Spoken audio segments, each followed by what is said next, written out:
Hello అండి, welcome back to my channel.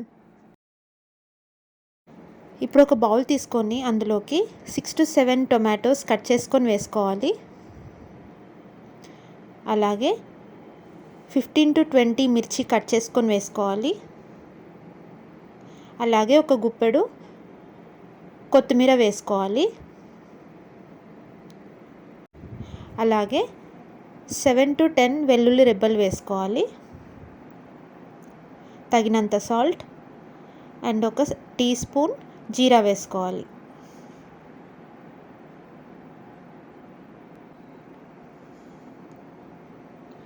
And ఇప్పుడు ఒక హాఫ్ కప్ వాటర్ యాడ్ చేసుకోవాలి.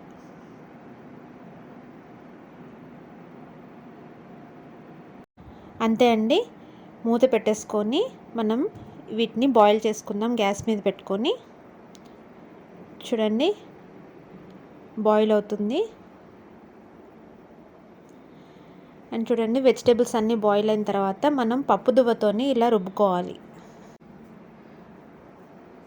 అంతే అండి, ఇది చాలా ఈజీ ప్రాసెస్ అండ్ చాలా ancient recipe, like 100 to 15 years back recipe. ఇది మీరు ట్రై చేసి చూడండి. Thank you for watching my video. Bye.